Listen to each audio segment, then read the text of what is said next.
All right, we are at Cavs Media Day with Cleveland Cavalier Dean Wade. You guys have new expectations this year from the start of last year. Talk a little bit about that. How are you guys going to deal with that, adjust to that? Because now there's a lot more attention on the Cavaliers. I think the expectations, has definitely gone up for us this year. Last year we snuck up on a lot of people. We caught, our expectations weren't so high last year. But going into it now, I think the expectation in the team is even higher than expectation around. So I think, it's stuff we can definitely, achieve these goals and expectations. So it's not anything too big. We just got to go out and understand that every night's going to be the other team's best shots at us, and we're going to get it every night. So we just got to show up every game with that same attitude, that mentality. Just got to go out there and attack and really put our foot down.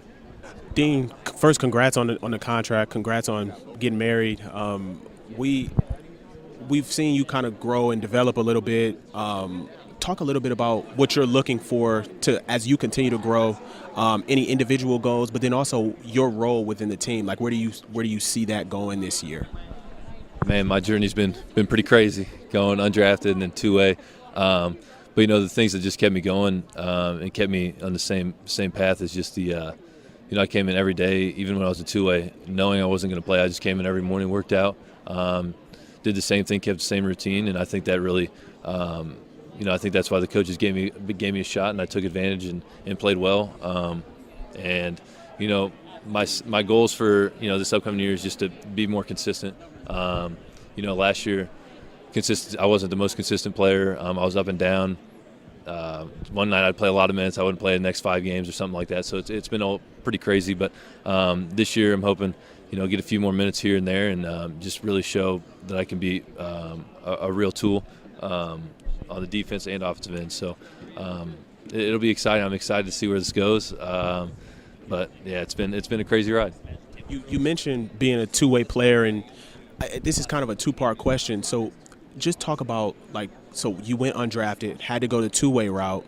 Just talk about kind of like how your emotions were when you kind of, I don't want to say arrived because that makes it like you don't have anything else to work on, but, you signed a deal, right? You're here, right? So you kind of made it as an NBA player. So just talk about your emotions, I got here, right? Like you achieved a dream that a lot of us have had that play basketball, right? And then also talk about more things that you've worked on this offseason, right? Whether it's three-point shooting, right? Because you've kind of always been a rangy, pretty solid defender. So the second piece to that is what else have you been working on this summer?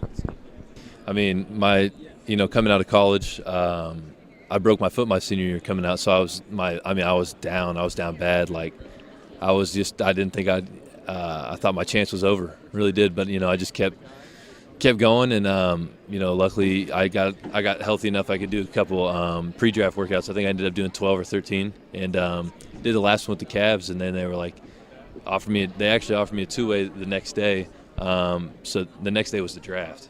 So then they offered me a two-way, so I accepted that. And then it's been unbelievable. My first year I played in the G League pretty much the whole time. I came up for a few games here and there, and then just always back to the G League. So then in my mind I was thinking, well, a player on a two-way that plays mostly in the G League is probably not going to, get called up and all this stuff. So then the next summer they converted my contract, which was super exciting for me. And then I didn't play at all at the beginning of the season. And then the day of the cutoff, so when all contracts become guaranteed, we were playing Atlanta, and they started me out of nowhere. So I played well there, and they kept me. So now they can't get rid of me. So it's been good. But this summer I've been really working on really playing off the dribble more. They just wanted me to be more aggressive, off the catch and shoot, and really just being more consistent with my feet when I'm shooting. Sometimes my feet aren't. I'm not well balanced sometimes. That's why I miss left and right. But really just being more consistent on shooting and attacking off the closeouts. Okay, so my question is, what is the bigger adjustment, joining the NBA or getting married? Getting married. Getting married for sure. No doubt in my mind. So, man, once again, congratulations on the extension. when did you know, or was there a moment that you knew that Cleveland was the place for you, that you had a home with the Cavaliers? I would say my second year after my two-way, my contract became guaranteed, and I really started to get out in the city and really see more of it. And the fans were going crazy. It was an unbelievable year, and I had so much fun. It was just after that, especially after that season, I stayed in Cleveland the whole summer, and I was just like, man, I really enjoyed my time here. And I was like, man, I love this place. I don't really want to be anywhere else. So the city's like laid back, super cool. There's a lot of little things you can do. I talked to a lot of NBA players that are like, man, there's nothing to do in Cleveland. I'm like, you're not looking hard enough. And then going to like baseball games like right up the street from us. So it's just, it's so fun. I just love it here. So. Yeah, now that the Guardians are going to the playoffs, are you going to catch any of those games? I don't know if I'll be able to, but I'd love to. I'd love to catch a few. We'll see if they line up on our off days. I'd love to go to one or two. So. All right, thanks, Dean. We appreciate it.